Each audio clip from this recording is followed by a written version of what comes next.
tugiye kwiga Bibiliya. Yego. Bibiliya ni igitabo gitagatifu gihebuje ibindi byose, gikubiyemo isezerano rishya n'isezerano rya kera. Isezerano rishya rigizwe n'ibitabo 27. Isezerano rya kera rigizwe n'ibitabo 46, byose hamwe bikaba 73.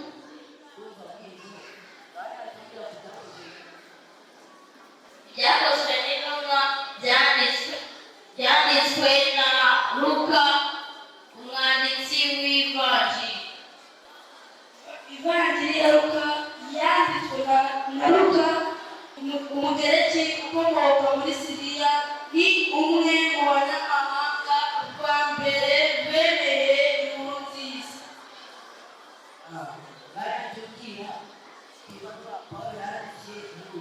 Yuda baterekamo ari umuvandimwe wa Nyagasani Yesu, kimwe na Yakobo.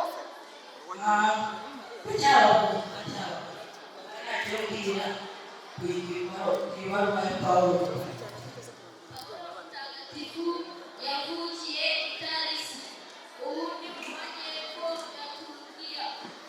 Pawulo ni Umuyahudi ufite ubwenegihugu bw'Umunyaroma kubera ko yari umwana w'Umufarisayi. Pawulo yakoze ingendo 3, uwa 4 bamujyanye i Roma ari imfungwa. Yagiye ashinga amakoraniro menshi, akaba yaranditse amabaruwa 13. Yaciwe umutwe i Roma mu mwaka wa 67. Hano mutubona ntabwo twiga amasengesho gusa, ahubwo tugira n'utundi dukino. Twababwira udukino muri utwo, twabakira ibisakuzo. Sakwe sakwe, soha, mize mugahita tarongavu, umusazi. Sakwe sakwe, soha, naguteye tutahabonye, ubaraso na nyoko. Sakwe sakwe, soha,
Dusaba padiri mukuru abitwakirira muri kazi. Yesu Kristo akuzwe. Ngaho rero mutega amatwi mwitonde neza. Kardinali wacu asuhuze abaherekeje hanyuma tugiye kuza mu bisi. Noheli nziza abana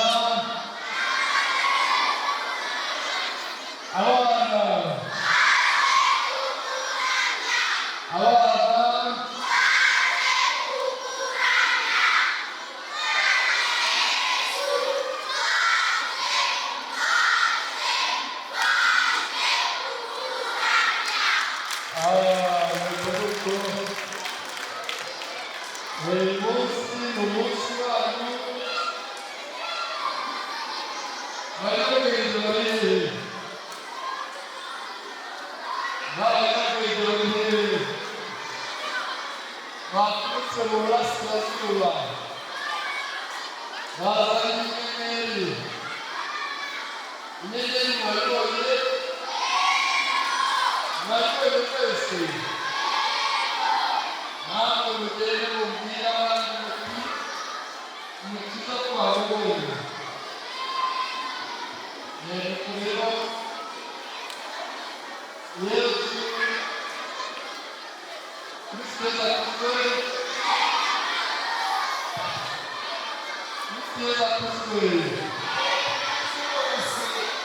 twumvikane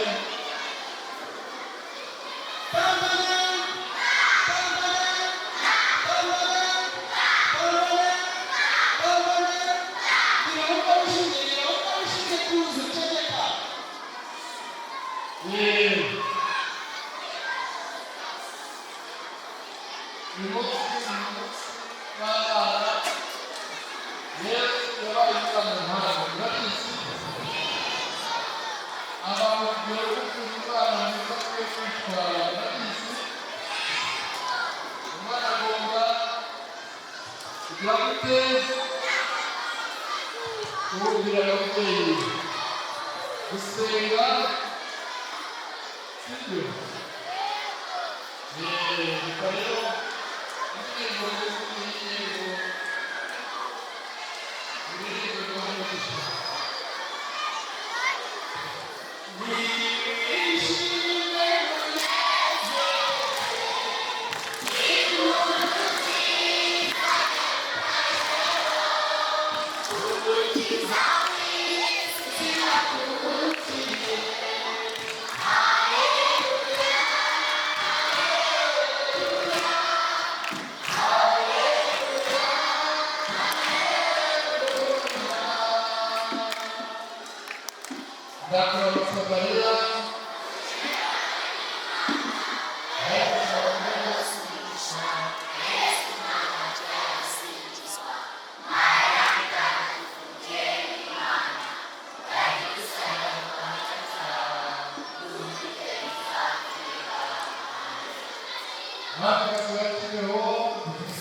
Hallelujah.